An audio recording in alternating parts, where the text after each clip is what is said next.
Marla, mystery rifle.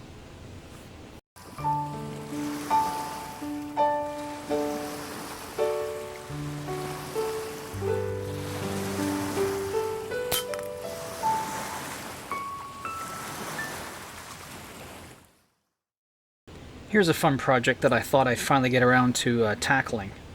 This is a rifle that I restored a couple of years ago, and restored it from a wreck of a thing that my father had bought at a yard sale, and he gave it to me and thought I could fix it up. And my initial impression was, no, I don't think so.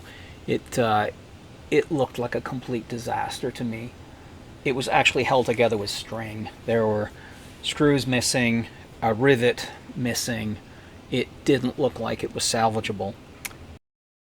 And the stock was in terrible shape. There was a bit of rust on everything too. And I just kind of set it aside for, I don't know, quite a number of years. 10 years, maybe?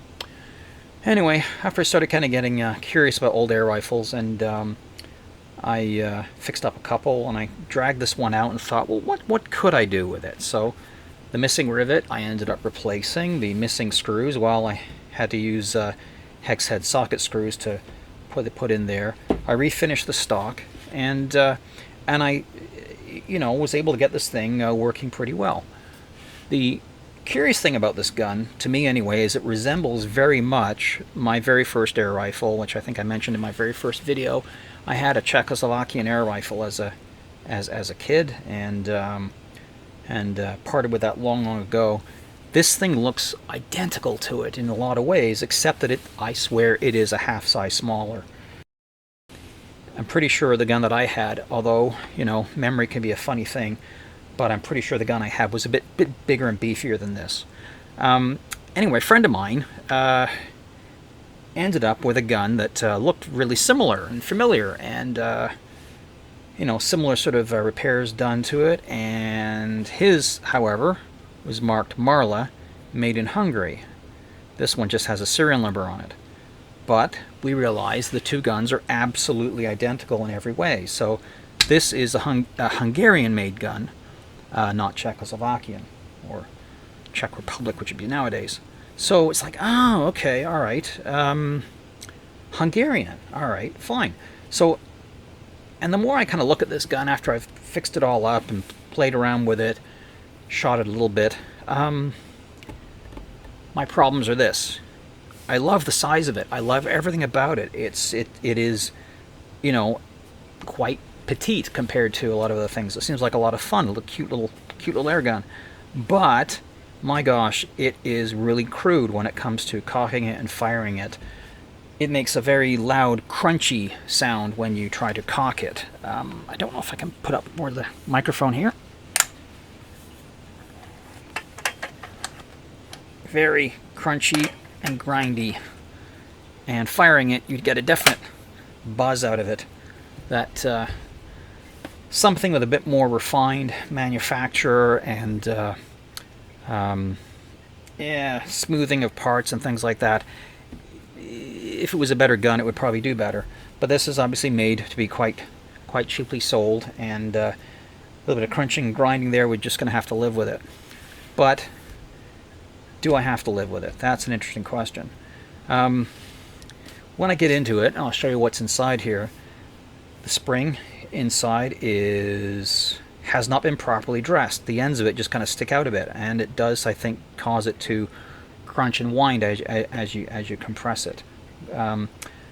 It doesn't have any sort of a spring guide. The piston is the only thing that keeps the spring, somewhat aligned. The little breech block at the end here is quite short. Fancier guns have some sort of a tube or whatever that goes up inside the spring to keep it aligned properly. So can I do something like that with this gun here? Make some sort of a spring guide for it? Can I fix the ends of the spring? I do believe there's a fair bit of compression on it when you put it together. Maybe there's too much spring in there. This gun shoots, last time I tested it, I think just over 500 feet per second, which is a lot for such a small little power plant like this. So maybe the manufacturers are overstressing things a bit to boost its sales. So maybe taming it just a little bit, throttling it back a little bit might make it a more pleasant gun to shoot.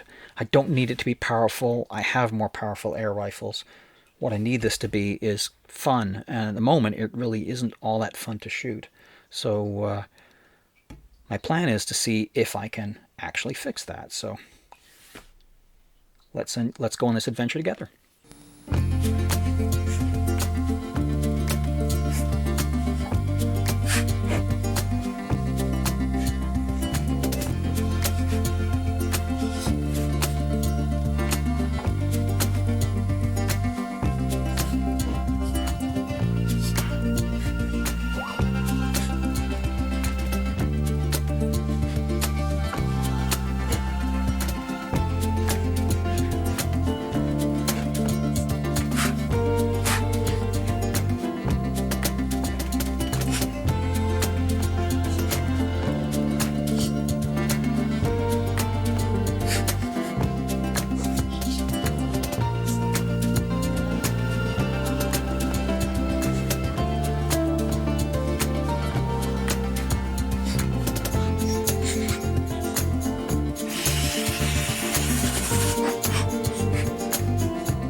So here's the Marla, or Hungarian mystery rifle, all stripped apart, and you can see right away this end plug right here. If you push on it, it's immediately crooked, and that's because the mainspring was never properly bent down and ground flush or ground flat. So that may be 90% of this little gun's problems. So that we'll definitely look after. But the other thing is it has no spring guide on the end of this end plug here, aside from just this rudimentary stub. So they just didn't spend the extra money to have a little bit of extra extension there. So my plan is to fabricate some sort of spring guide out of this. Well, it's a bit more flexible than I thought when I ordered it. It's high density polyethylene, I believe, something like that. It's not as tough or stiff as the Teflon or acetal, Delrin, nylon, whatever it might be. But it should certainly do the job.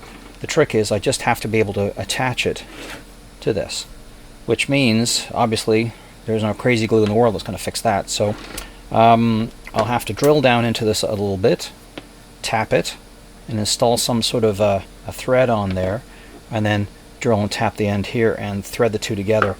It's not a very high stress part. I don't imagine there's any shearing forces on there.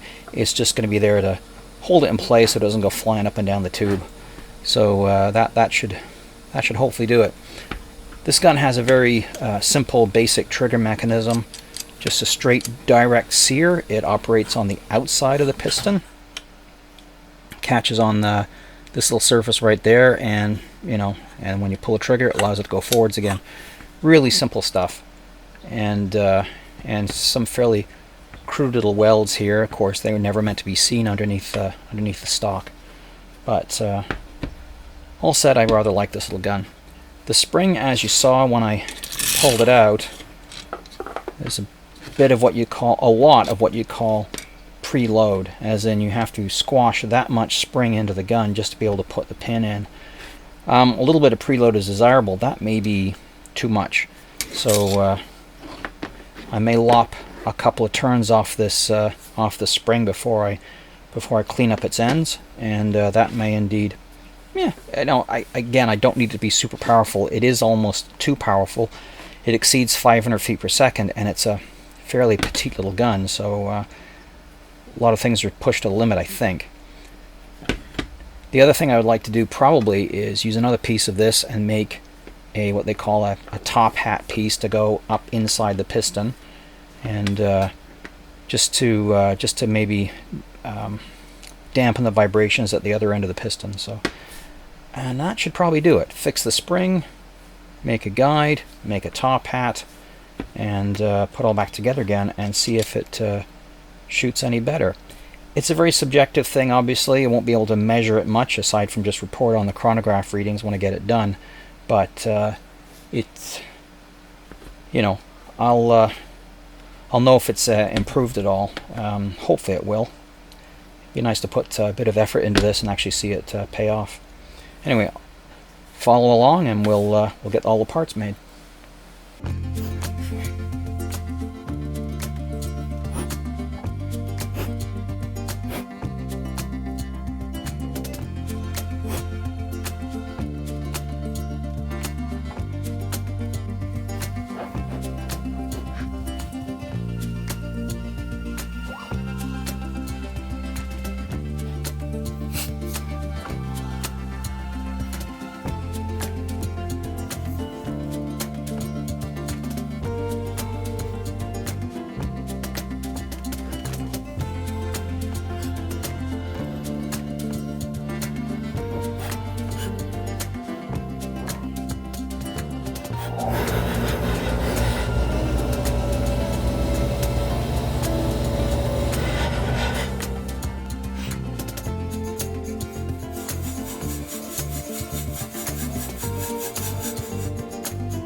So here we have the various bits of the Marla ready for reassembly.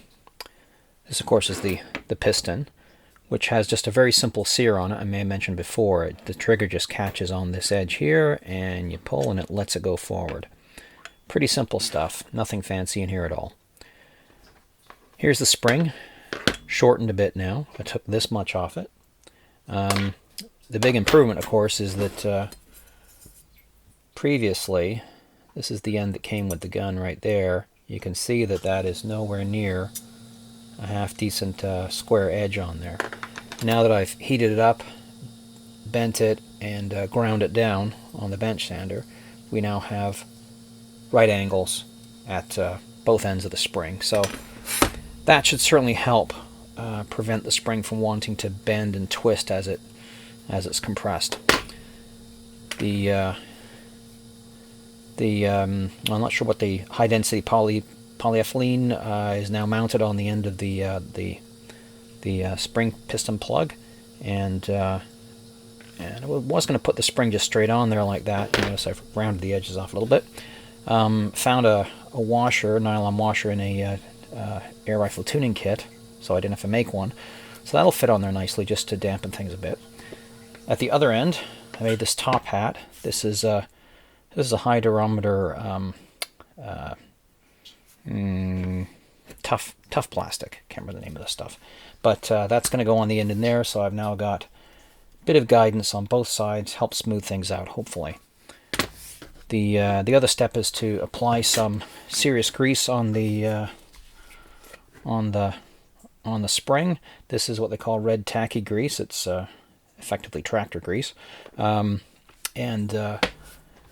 even though I discovered on the Walther rifle that it actually robbed it a bit of a power, I'm not too worried about that in this instance. I don't mind this gun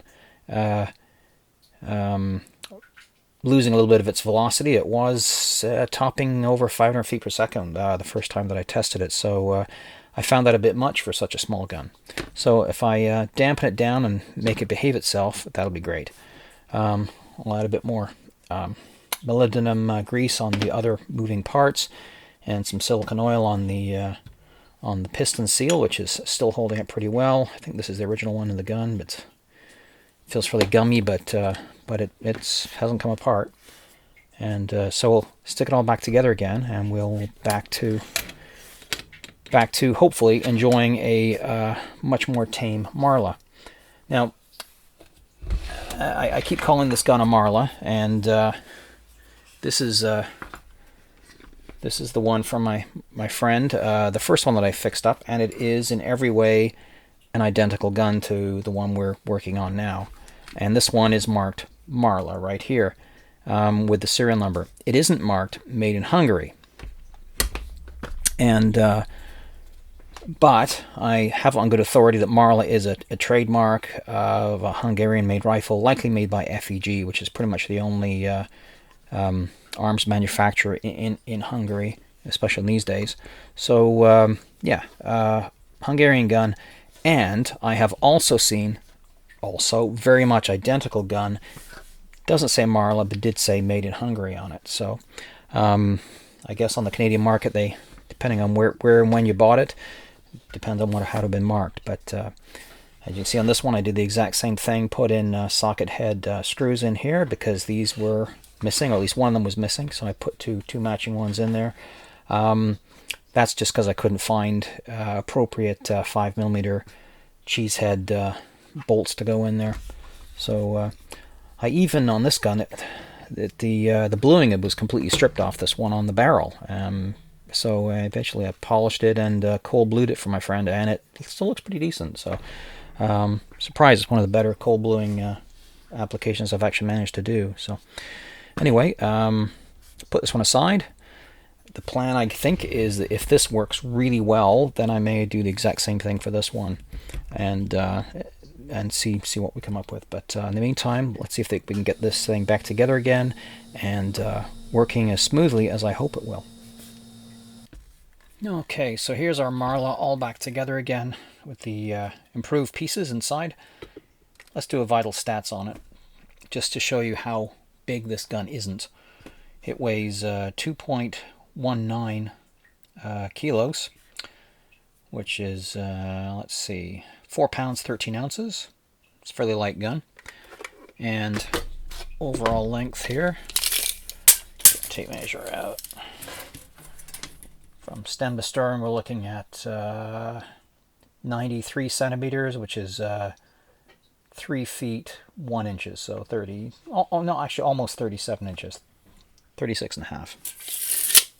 So a fairly short gun, fairly lightweight, which is why you don't want it to be too much of a beast when it comes to firing, because there's not a lot of metal and wood to dampen all the excitement. So also, with all the pieces together, we should probably do a little bit of a sound check on it here. I'm going to move the microphone in close as I can here and see if I can cock it without hurting myself too much. Okay, here we go. Let's see what it sounds like. And that is completely different than when I started. If you remember the beginning, first time I did this, a lot of crunching and grinding, and you hear the spring popping uncomfortably inside its chamber. So that is pretty darn nice in comparison. It is still pretty darn hard to cock, and I just put that down to the fact that it's got a fairly short barrel, not a lot of leverage. You're looking at only 35 centimeters worth of barrel, so that's just shy of 14 inches. So yeah, the guns with the longer barrels, like the Slavia, does give you a lot more leverage, and it does make the whole effort feel a lot smoother. So, but certainly sounds a lot smoother to cock it. Is it any better to shoot it? Well, let's set up the chronograph and see what we can come up with. Okay, so I'm going to try first off the inexpensive G-Co wad cutters. They weigh 7 grains, so they're quite lightweight, which is suitable for a gun of this size. And let's see what we can do with it.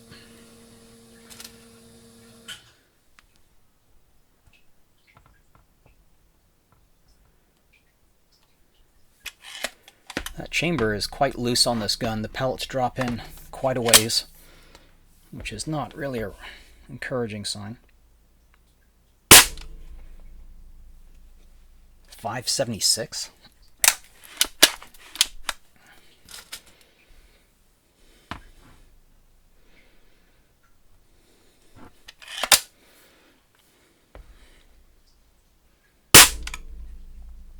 $580.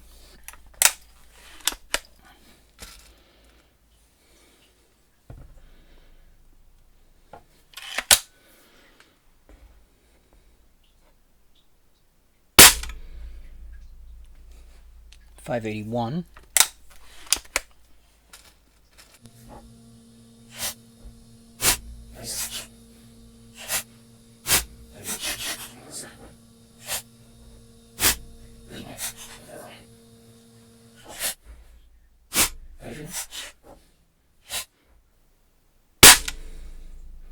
$580. You know what? That's remarkably consistent, if a bit shockingly overpowered for such a small gun. I was hoping to see velocities somewhere down around 500, if not just a little bit lower, so that's significantly more than expected. I'm not going to try a different pellet, but I guess the next thing to do would be to take it to the range and see how it shoots for accuracy-wise, and draw our conclusions from there. But it's certainly the possibility that taking this much off the spring wasn't enough. I might remove a little bit more just to tame the gun just a little bit more. Although the preload isn't bad. You don't want the thing to be loose when you put it together, so I don't know. It's surprisingly powerful for such a small gun, which is what I thought about it when I first tested it, a couple of years ago, or a year or so ago, and yeah, it's still overperforming, which is a very strange thing to say, but yeah, I might have to tone it down a little bit more. So here I am, back at the range. Set up the target at 10 meters, as usual. So I think this gun is a little too small, and the sight's a little too small to be stretching it any further. Start out with the 7-grain Geco wad cutters from Germany. They seem to, they chronographed pretty well, consistently anyway.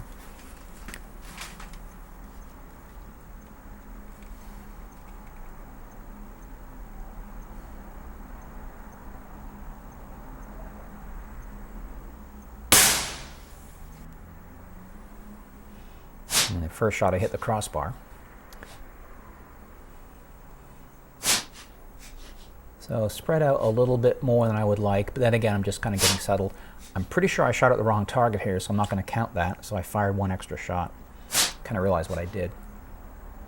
But we got a group of 5 shots and 47 millimeters, which is, well, not great. Just under 2 inches. The JSB Stratton pointed pellets were a lot better. This group is only 18 millimeters across, which means you can cover it with a Canadian nickel.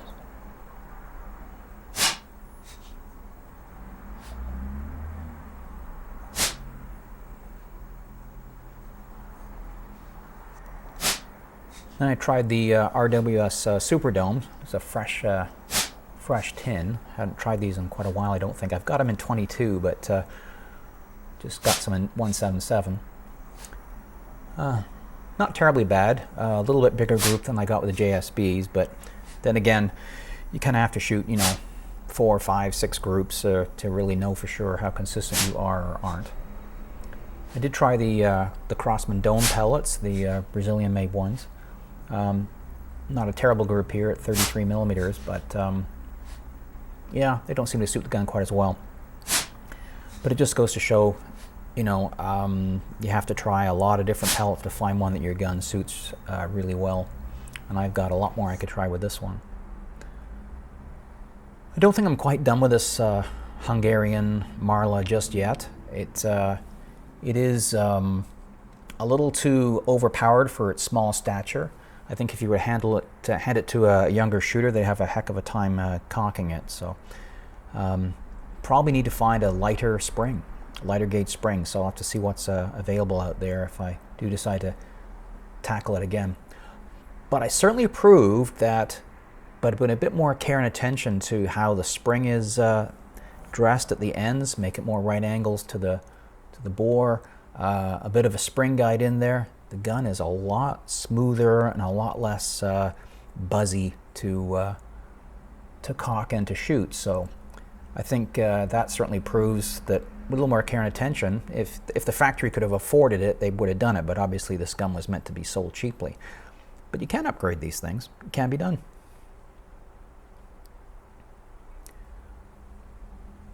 But anyway, thanks for watching. Canuck Air will be returning. Consider subscribing.